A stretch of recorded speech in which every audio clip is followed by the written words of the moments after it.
Assalamualaikum warahmatullahi wabarakatuh. Nama saya Sri Ajeng Febriani Sumitro, NIM 1814100164. Di sini saya akan menjawab soal UTS mata kuliah pasar modal syariah.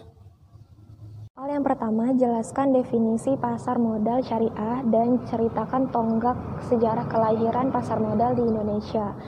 Pasar modal syariah merupakan bagian dari industri pasar modal yang ada di Indonesia. Secara umum, kegiatan pasar modal syariah tidaklah berbeda dengan pasar modal pada umumnya.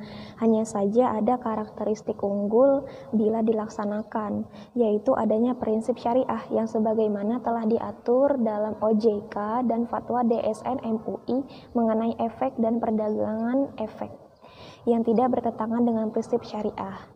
Banyak sekali mekanisme yang bertentangan dengan prinsip-prinsip ajaran Islam, sebagaimana yang telah disebutkan dalam DSN MUI mengenai mekanisme yang bertentangan dengan prinsip syariah seperti ada maisir, goro, riba, bai al-ma'dum, lalu ada tadlis, gisisi, tanjisi, dan lain-lain. Beberapa jenis efek yang ada di pasar modal syariah. Yang pertama itu ada saham syariah. Secara konsep, saham memang tidak bertentangan dengan prinsip syariah karena saham merupakan bukti penyertaan modal kepada perusahaan. Lalu investor akan mendapatkan bagi hasil berupa dividen. Namun demikian, tidak semua saham bisa dikatakan syariah. Saham bisa dikatakan syariah apabila memiliki dua kriteria, yaitu pertama, kegiatan usaha, yaitu kegiatan usahanya tidak bertentangan dengan prinsip-prinsip ajaran Islam tentunya. Yang kedua itu ada rasio keuntungan. Yang pertama, rasio keuntungan terhadap total aset tidak boleh lebih dari 45%. Yang kedua ada rasio pendapatan non halal terhadap total pendapatan tidak boleh lebih dari 10%. Lalu ada efek sukuk, ada deposito syariah, reksadana syariah, serta efek beragun aset syariah atau EBA syariah. Pasar modal syariah di Indonesia berawal dari diterbitkannya Dana Reksa Syariah oleh PT Dana Reksa Investment Management pada tanggal 3 Juli 1997. 3 tahun berikutnya, yaitu pada tahun 2000, PT Dana Reksa Investment Management bekerjasama dengan BEI, Bursa Efek Indonesia, mereka merilis JII, Jakarta Islamic Index. Nah, sukuk yang digunakan pertama di Indonesia adalah menggunakan akad mudharabah, diterbitkan pada tahun 2002, dengan dilanjutkan penerbitan Daftar Efek Syariah atau DES pada tahun 2007 oleh OJK. DES merupakan panduan bagi pelaku pasar untuk memilih saham yang menggunakan prinsip syariah. Nah, tonggak kebangkitan pasar modal syariah diawali dengan diluncurkannya Indeks Saham Syariah Indonesia atau ISSI pada tahun 2011. Dilanjutkan keluncuran Syariah Online Trading System atau SOTS pada tahun yang sama.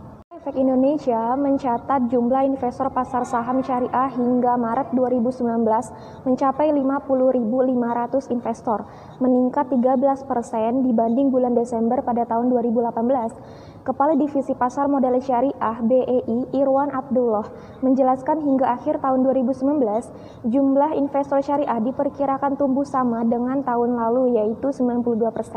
Saat ini jumlah investor syariah baru mencapai 5,2% dibanding jumlah investor non-syariah. Sedangkan jumlah emiten investor syariah yang tercatat di BEI sampai bulan Juli 2019 mencapai 406 emiten. Soal nomor 2, jelaskan perbedaan antara akad mudharabah dengan akad musyarakah pada pasar modal syariah. Pertama terletak pada fatwa, yaitu kalau akad mudharabah itu terletak di fatwa nomor 7, sedangkan musyarakah terletak pada fatwa nomor 8. Nah, perbedaannya kalau mudharib ini adalah kerjasama antara dua pihak saja, yaitu antara sohibul mal dengan mudharib. Nah, kalau mudharib ini 0% finansialnya, sedangkan sohibul mal yaitu 100% finansialnya. Jadi kalau ada kerugian di pihak mudharib, maka yang bertanggung jawab sepenuhnya 100% itu adalah sohibul mal. Dengan catatan bukan atas kelalaian dan kesengajaan. Sedangkan musyarakah itu adalah kerjasama antara 2, 3, 4, bahkan lebih dari 4 pihak, dan masing-masing dari pihak ini menyerahkan modal berupa finansial atau tenaga dalam satu proyeknya. di mana mudharabah dan musyarakah keuntungannya dibagi atas kesepakatan awal dan kerugian dibagi sesuai porsi modal yang ditaruh waktu awal. Baik, lanjut ke soal nomor 3, yaitu jelaskan beberapa kaidah fikih muamalah yang sering digunakan di pasar modal syariah. Kaidah yang pertama, pada dasarnya segala bentuk muamalah itu diperbolehkan. Sudah diterangkan pada kaidah al-aslu fil muamalati al-ibaha illa yadulla dalilun ala tahrimiha.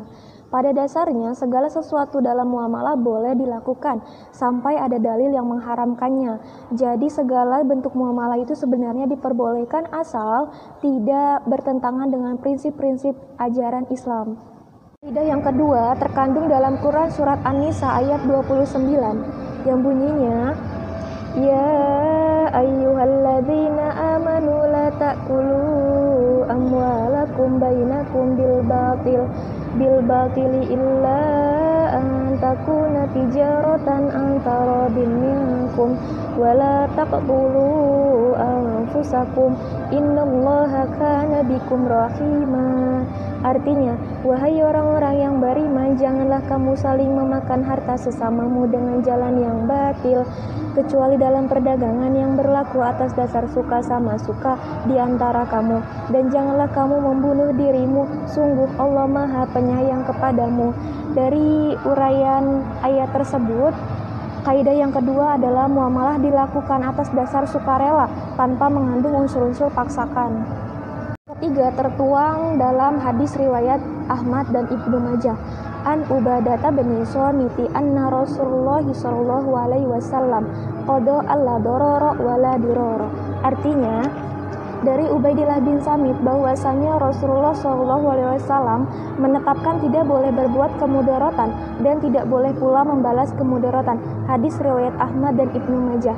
Bahwa dalam kaidah yang ketiga ini dijelaskan bahwa muamalah dilakukan atas dasar pertimbangan mendatangkan manfaat dan menghindari mudarat dalam bermasyarakat.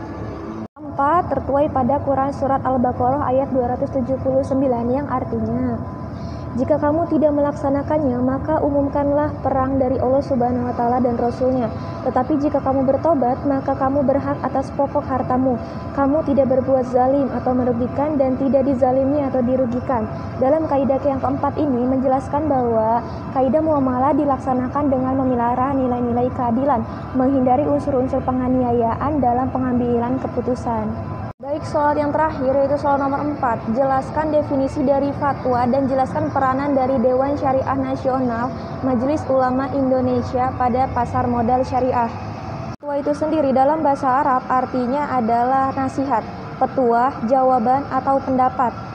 Secara umum, fatwa adalah sebuah keputusan atau nasihat resmi yang diambil oleh sebuah lembaga atau perorangan yang diakui otoritasnya, disampaikan oleh seorang mufti atau ulama sebagai tanggapan atau jawaban terhadap pertanyaan yang diajukan oleh peminta fatwa atau mustafti yang tidak punya keterikatan. Peranan Yayasan MUI pada pasar modal syariah adalah sebagai usaha untuk efisiensi dan koordinasi para ulama dalam menanggapi isu-isu yang berhubungan dengan masalah ekonomi dan keuangan pada pasar modal. Selain itu diharapkan dapat menjadi pengawas, pengarah, serta pendorong penerapan nilai-nilai prinsip ajaran Islam dalam kehidupan pasar modal syariah. Sekiranya itu saja yang bisa saya sampaikan. Kurang lebihnya mohon maaf. Terima kasih. Wassalamualaikum warahmatullahi wabarakatuh.